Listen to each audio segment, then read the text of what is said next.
जीवन में ऐसे हमारी हजारों किस्से होती हैं जहाँ पर हमारे सेल्फ रिस्पेक्ट पर बात आती है। जब हम दूसरों के खुशी में खुश रहते हैं और सामने वाला तभी भी हमारी कोई रिस्पेक्ट नहीं करता। दोस्तों, अपनी ये इज्जत खो देना कई बार हमें बड़ी बुरी सिचुएशन पर खड़ी कर देती है।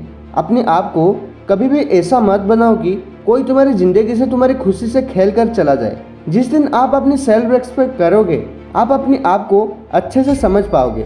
ये दुनिया आपको ऑटोमेटिकली इज्जत देना स्टार्ट कर देगी। आपको अपनी नज़रों में ही खुद को इग्नोर करना दूसरों को बोलने का मौका देती है कि आप किसी भी काम के लायक नहीं हो या आपके साथ ऐसा ही होना था। आज मैं आपको ऐसा कुछ टिप्स बताऊंगा जिसे सुनने के बाद तुम सेल्फ रिस्पेक्ट अर्न कर सकते हो, जिससे सामने वाला इंसान आपका ऑटोमेटिकली इज्जत करेगा। और मैं 100% श्योर हूँ कि ये वीडियो आपको सेल्फ रिस्पेक्ट समझने में मदद करेगी। First lesson, gate control on your emotions. आपको अपनी इमोशन पर काबू करना आनी चाहिए। अक्सर हम किसी को प्यार का एहसास दिलाते वक्त या दोस्ती निभाते वक्त भूल जाते हैं कि सामने वाले की नज़रों में हमारी कुछ अहमियत है भी या नहीं।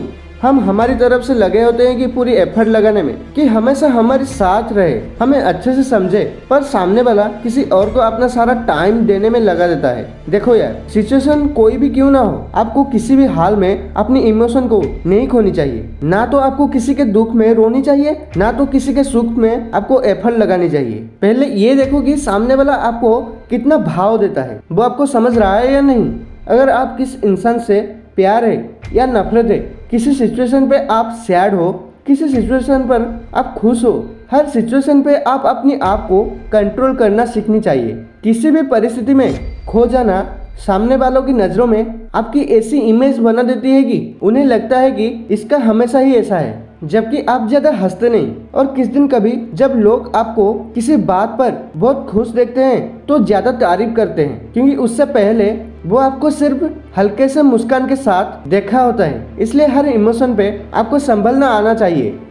Second lesson, stop quitting when it's hard. मतलब आप यदि कोई भी काम कर रहे हो, यदि सामने वाला इंसान को लगता है कि आप उसे कभी भी नहीं कर सकते हैं, उस काम पे अपना 100% झोंक दो, ताकि सामने वाले को ये एहसास हो जाए कि आप उस काम पे बहुत माहिर हो और उसकी बोलती ही बंद हो जाए। क्योंकि कोई भी इंसान अपनी माँ की पेट से ज्ञान लेकर नहीं आया है। आप दुनिया में सब कुछ सीख सकते हैं और सब कुछ कर सकते हैं।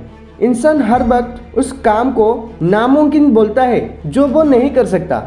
आप किसी ऐसे बंदे को पूछो जिसे कार चलाना नहीं आता है, वो कार ड्राइविंग को बहुत डिफिकल्ट बताएगा। आपको जो भी काम करना है यार, उस काम के बारे में डिस्कस उन लोगों के पास कभी भी मत करना जिनका उन काम पे कोई भी लेना देना नहीं है। वो बताएंगे भी तो कुछ नहीं, पर तुम्हें भटकाने की कोशिश करेंगे। इस दुनिया में कोई भी काम नामुमकिन नहीं है। आज से 100 साल पहले अंतरिक्ष में जाने का कोई भी सपनों से भी कम नहीं था, पर आज बदलती दुनिया में हर काम मुमकिन है। कहने को तो आपको इस दुनिया का सभी काम मुश्किल लगेगा, पर मुश्किल तब तक होगा जब तक आप उस काम को करने में आपका पहला कदम ना उठाया है। आप जैसे जैसे मंजिल के रास्ते पर चलना शुरू कर दोगे, रास्तों के कंकर खुद के खुद साइड होने लगेंगे और फिर पीछे पीछे लोगों के आने का काफिला खुद बढ़ने लगेगा। Third lesson, when you are said going something, do it.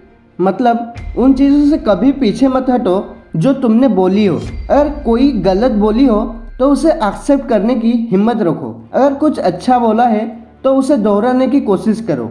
और अगर कुछ करने की बात बोली हो तो बस उस बात को आप काम से कर डालो। आपको ऐसा करने का किसी को इम्प्रेस कर सकता है। आपका एटीट्यूड, खुद को प्रेजेंट करना आपकी ताकत को बढ़ावा देता है। दुनिया हर वो इंसान के फैन होती है जिनके पास कुछ कर दिखाने की ताकत होती है। आपका लाइफ आपको बार बार उस टाइम पर लेकर जाएगी जहां आपकी सेल्फ रिस्पेक्ट पर बात आएगी, जहां पर आपको लगेगा कि अब ज्यादा हो रहा है। तो ऐसे टाइम पर उन जगहों को तुरंत छोड़ देनी चाहिए, क्योंकि खुद पर आए बात आप अगर इग्नोर किया, ये आपका आदत बन जाएगी और फिर लोग आपको हंसी मजाक की लायक समझेंगे। इसलिए आपको उनके कहे हुए बात तीर की तरह लगे, उन तीरों को तोड़ डालो ताकि उनके पास कोई भी ऑप्शन नहीं रहे उनको कुछ बोलने की।